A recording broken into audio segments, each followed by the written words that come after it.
Welcome back to International Dyno Authority. On this episode of Dyno Testing, we're going to be showing you the most accurate way that you can capture the output of your engine. Stay tuned and watch.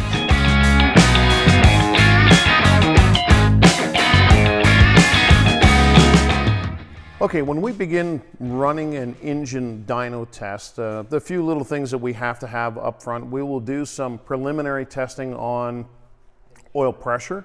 We're going to check to see what is actually happening as far as do we have oil pressure, and there's going to be a few gauges that we look at. Once we actually have the motor started, we're going to be looking over here at engine temperature. It's going to be a street motor. We're probably going to start the motor somewhere around 160, 170. It's going to be a race motor. We're probably going to start that quite a bit cooler. The compression will be higher, and we'll be able to keep the normal operating temperature of the motor quite a bit cooler. So going through some of the gauges, they're the basics, your RPM gauge, which is obviously the range you're going to run the motor to. It's extremely important that we know the parts and pieces that are inside the motor so we know what we're going to actually run the motor from and where we're going to run it to on our passes on the dyno. Number one, most important would be your oil pressure gauge, because we need to make sure that the engine is safe, it's running good, and we're never taking any chances on having a metal on metal situation happening. Right now we're going to fire the motor up, and we're going to bring the temperature up to around 160 degrees in Fahrenheit. And if you want to convert that to Celsius, I don't even know what that number would be, but on a standard temperature gauge, that's going to be just started to tick into the C area.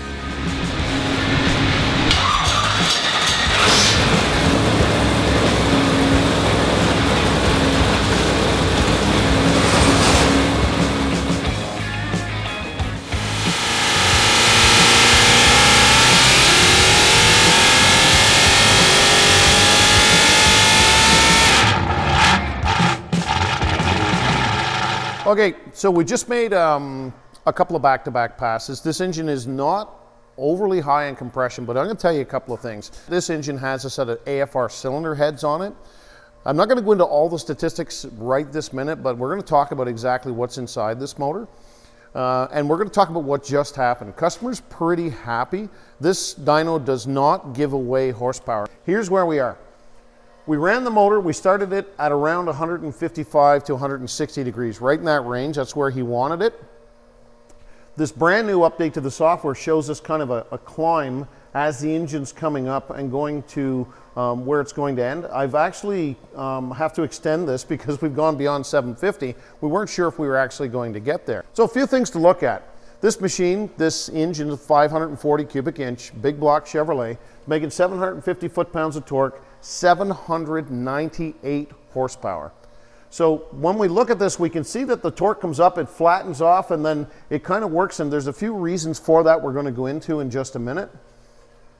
The horsepower is coming up, and it's just tailing around 6,000 RPM, which is pretty much where they had originally thought it was going to be, around 6,000 RPM. That's a little bit higher than they thought. The air on today is good, and the engine's running extremely well. So this is where we get excited. It's a little rich. We're at 11.5. It's more than a little rich. It's quite a bit rich. We're at 11.5 on our air fuel. We can monitor pretty much everything. So we say that we're starting around 160 degrees. Starts at 160, it goes to about 165. So we're staying within 5 degrees on a pull. We are looking at the amount of air it's pulling. It's pulling 1,040 cubic feet per minute of air through the carburetor. Has 1,050 on it. For strict racing, this wouldn't be enough carburetor, but for what he's going to do with this, the way it's running, it's fueling extremely well. It's doing exactly what it should do. Now, we look at some of the other items that are on the screen. The torque is peaking here at 749 foot-pounds, and as we look at it, somewhere around 5,000 RPM, 749 foot-pounds, and he's finally come to his peak on horsepower. So peak on horsepower this time was right around 5,700 RPM at 798 horsepower. The engine's running well. It likes the weather on the day. Everything else is monitored inside the room and kept in exact laboratory specifications. For right now, we're going to try just a little bit of timing because we've already done the fuel a few times, and we're off to the next stage and the next step on this path.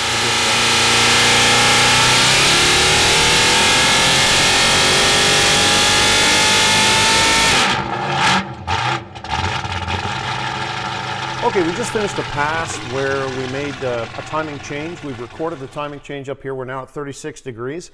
The payoff from the timing change was that we went from 798 to 816. Now, normally a timing change of that sort, you wouldn't get that kind of payoff. However, you have to look at the scale of where we are. We're in the 800 horsepower range. If we gained that much at 300 horsepower, that'd be a big percentage of the overall. In the 800 horsepower range, it's good, don't get me wrong. It's extremely good, but it is not as much of a percentage. But we're now in the 800 horsepower club, which is kind of a lot of fun. Now, to make an actual pass, I'm just going to push the throttle ahead, and then this button on top actually starts the pass, which allows the water to flow through the dyno and not just deadhead the dyno.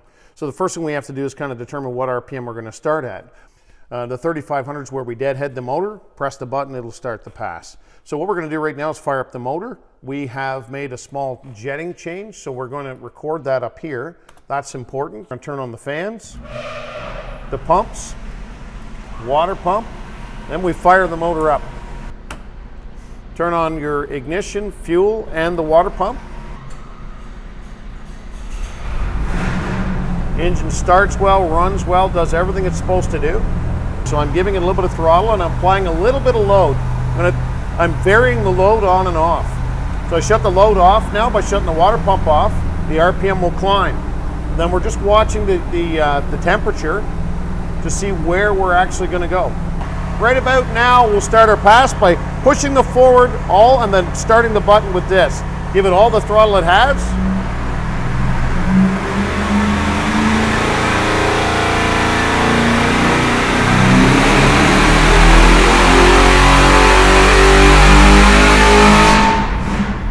Sounded really good there, so we'll just let the engine run for a second to make sure that it's good. It sounded good and it was good.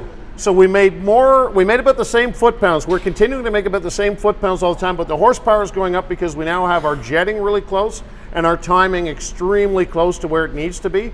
Engine loves the jetting change we just made. Made another, I don't know, 11 horsepower, which is just blowing my mind. So this combination is working extremely well. Thank you for watching this episode of Engine Dyno Testing here at International Dyno Authority. On this episode, we went through a complete process with this motor. We did a break-in procedure which included several different loads and varying temperatures on the motor, up to and including 200 plus degrees to break in the rings and give the motor a chance to make its way through from start to finish. We also went through the dyno testing and tuning on this. The ignition timing, which is something everybody gets excited about, started out at about 34. We ended up at 35.5. And the air fuel, which started out in the 10s and 9s, ended up in the 12s. And we were working with a fuel that likes a little bit of a richer mixture. And we worked our way all the way through from start to finish. The Corosi boys are going to be extremely happy with the result and the outcome here. We ended up with 831 horsepower, 750 foot-pounds of torque. No matter where we ran this motor, we kept making 750 over and over. This 540 cubic inch beast of a Chevrolet is now ready to bolt into the Beaumont. The Corosi boys are going to the track to kick some butt.